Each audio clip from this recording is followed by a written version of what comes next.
Hola, ¿qué tal? Y bienvenidos a su programa Estudiando te haces más inteligente. El día de hoy, espero se encuentren muy bien. Vamos a desarrollar una temática relacionada con la Constitución de Perú, la actual, pues que es de 1993. Vamos a ver el contexto histórico, algunos factores de poder que influyeron en la misma Constitución y para ello tenemos una invitada muy especial el día de hoy. Su nombre es Laura, ella es profesional en Ciencias Sociales e Historia de la Universidad Nacional de Perú.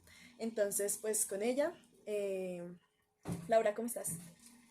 Hola Sofía, un gusto estar contigo el día de hoy y un gusto estar con todos ustedes que nos están viendo en este momento.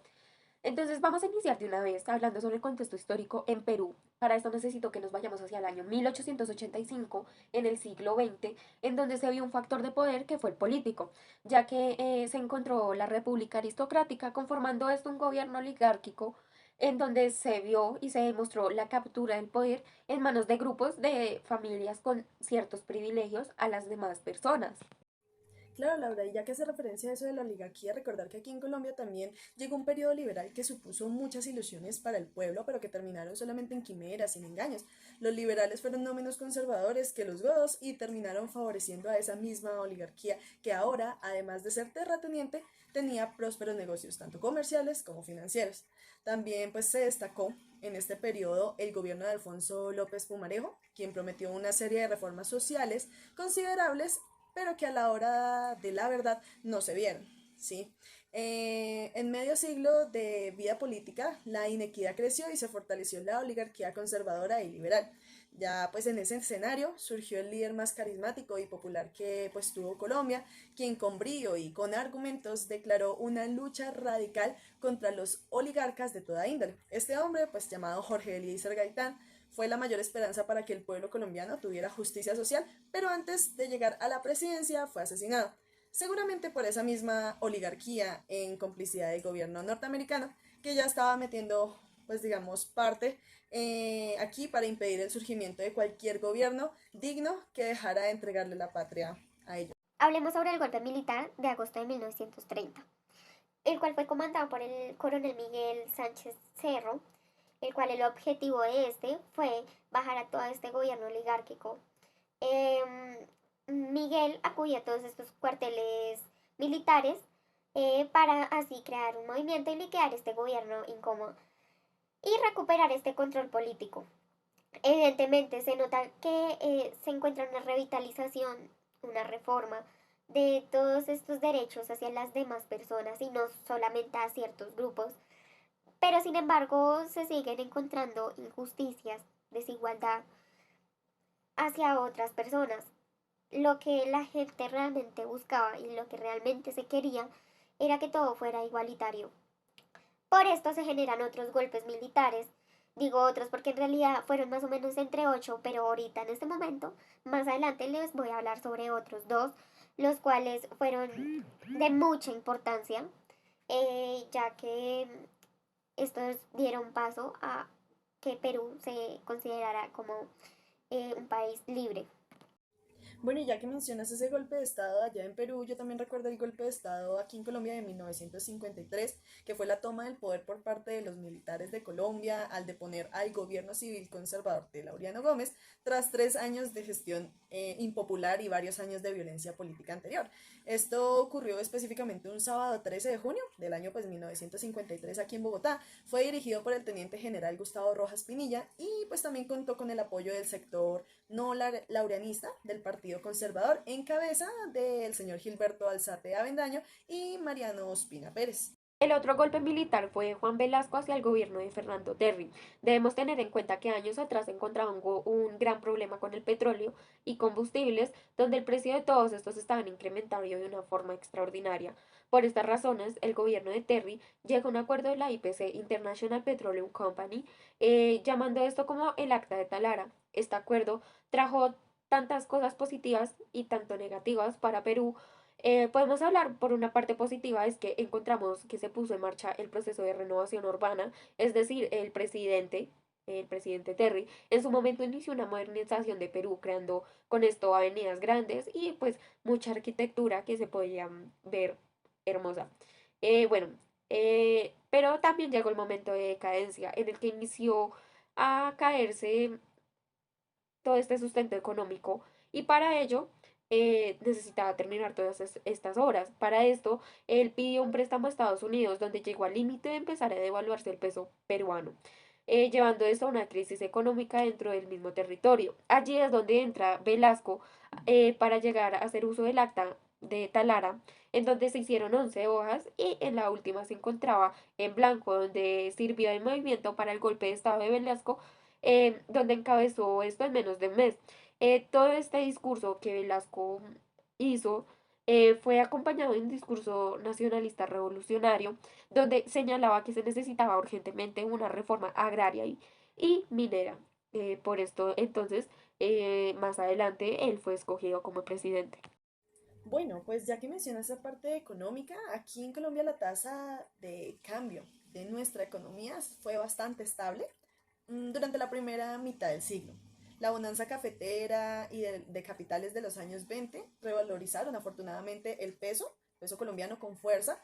En sentido contrario, la depresión de los años 30 le hizo perder valor, pero solo hasta 1937. De ahí prácticamente hasta 1959 hay una revaluación real del peso, a la que contribuyen inflaciones en promedio del 10% anual, que dificulta otras exportaciones, inclusive tradicionales como había sido el banano, y pues también el alto precio y volumen de las exportaciones cafeteras que se presentaban. El otro golpe militar fue de Francisco Morales a Juan Velasco. Como anteriormente ya lo había dicho, Juan Velasco entra a ser presidente gracias a las necesidades en las que se encontraba el país. Por eso podemos decir que su perfil fue ideologizado por todas las personas, pero también podemos decir que durante su mandato sí realizó la reforma minera y agraria de las cuales él había hablado, en donde expropió a todas las empresas de petróleo, entrando esto a una economía socialista, ya que ponía todos los productos extranjeros en aranceles infinitos, convirtiendo los productos nacionales en mala calidad. Esto generando crisis económica.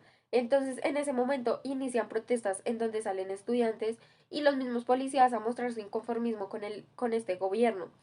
Pero se encuentra una monopolización estatal, ya que los diarios y noticias que estaban en este entonces estaban a favor del gobierno de Velasco.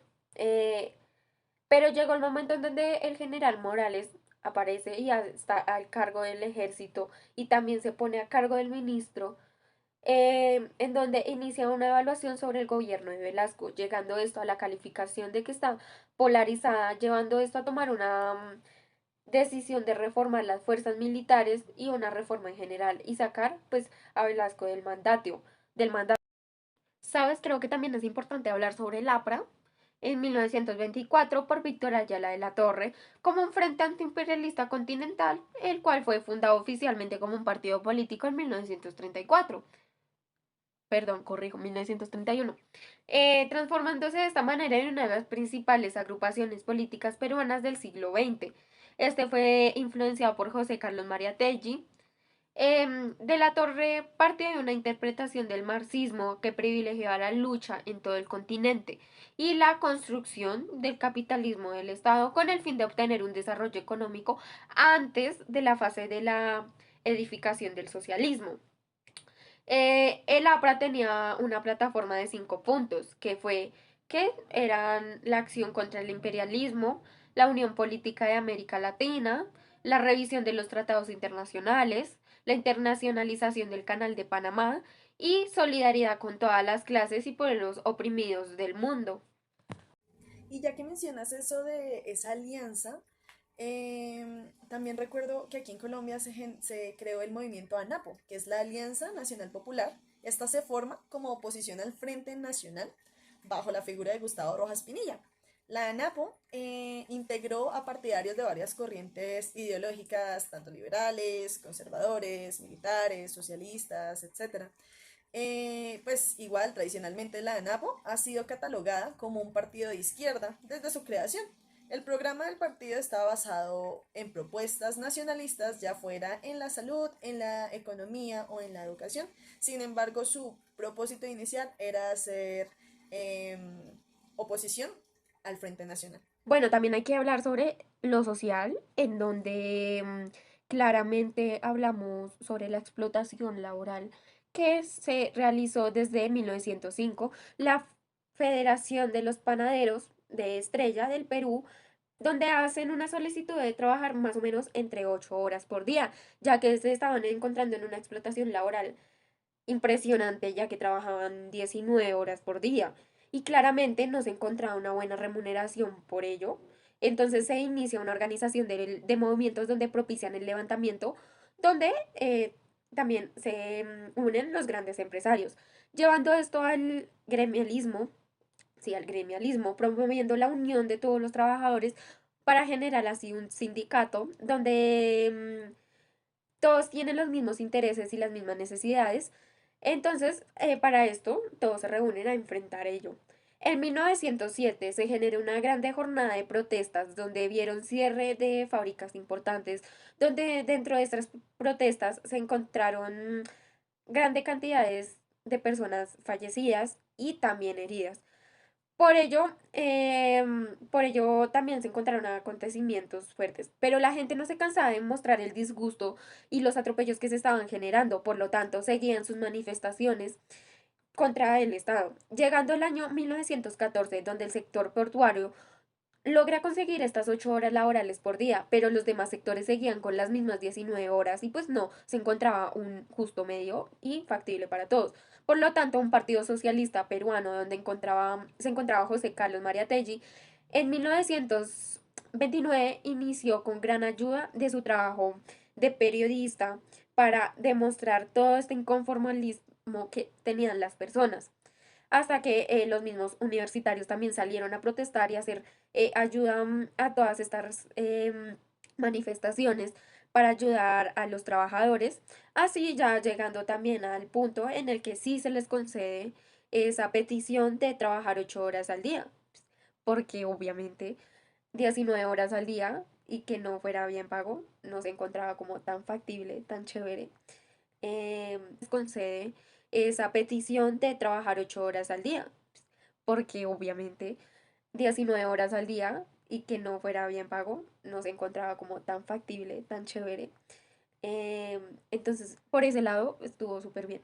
Pero sin embargo, se encontraron fallecidos que lamentablemente no es tan chévere por esa parte.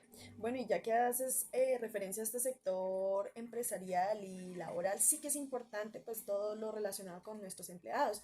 Por ejemplo, yo recuerdo que el 28 de noviembre de pues 1928 estalló la huelga más grande de la historia colombiana. Más o menos o más de 25.000 trabajadores de las plantaciones de la United Fruit Company se negaron a cortar los bananos producidos pues por esta empresa y por productores nacionales bajo contrato con la compañía.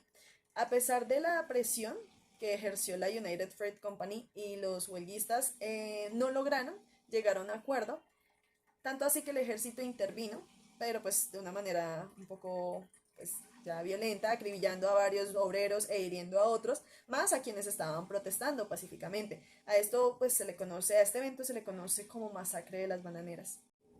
Bueno, y antes de seguir mirando otros de estos aspectos tan importantes, vámonos a un corte de comerciales y ya volvemos. Bueno, recibo por parte del estudio que hay mucho hit en las redes sociales con este tema de la constitución peruana y muchas preguntas, por lo cual vamos a omitir el corte de comerciales, vamos a seguir viendo esta temática. Laura, estamos súper entretenidos con todo lo que nos estás contando, con estas comparaciones que vemos tan cercanas con el contexto histórico colombiano, entonces prosigue. ¿Sabes? Estaba mirando Twitter y somos tendencia número uno. Me parece fantástico, realmente espero que sí les esté gustando, que sí les estemos aportando todo este conocimiento, ya que sí tiene muchas similitudes con Colombia. Realmente acá no alcanzamos a hablar en todo en general, porque si no se nos va todo el tiempo del mundo.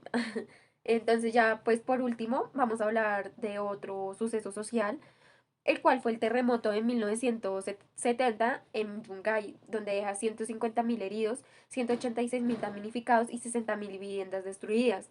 Este fue el sismo más catastrófico que sucedió en Perú y el más grande de Latinoamérica. O sea, puedan dimensionar cómo fue que sucedió todo esto.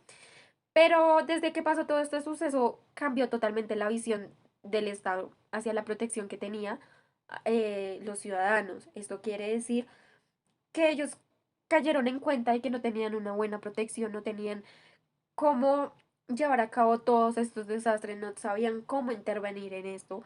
Entonces, por ello es que 2 años después se crea la Defensa Civil, como ahora lo conocemos como el Sistema Nacional de Gestión de Riesgos de Desastres. Entonces, por esta parte estuvo pues bien, porque ahora si se llegase a pasar otro suceso de estos, se va a saber cómo se va a intervenir en estos momentos. Entonces, se van a poder salvar más vidas, que es lo primordial. Entonces, por ese lado estuvo fantástico. Me impresiona bastante lo que cuentas porque acá en Colombia también tuvimos una tragedia, la tragedia de Armero. Este fue un desastre natural producto de la erupción del volcán Nevado del Ruiz. Esto exactamente fue un miércoles 13 de noviembre de 1985. Afectó a los departamentos de Caldas, Tolima, pues en Colombia, y derritió el 10% del casquete glaciar de la montaña. Esto fue lo que produjo una serie de lahares, flujos de sedimento, aguas, todo esto producto también de la actividad volcánica, que descendieron por las laderas y aumentaron los cauces de varios ríos de la zona, dejando la ciudad totalmente cubierta pues, por ello. Bueno, Laura, muchísimas gracias por habernos acompañado en esta noche y a ustedes, televidentes, muchas gracias por conectarse a este su programa Estudiando te haces más inteligente. Nos veremos mañana a las 8 de la noche y recuerden que el conocimiento es poder. Buenas noches.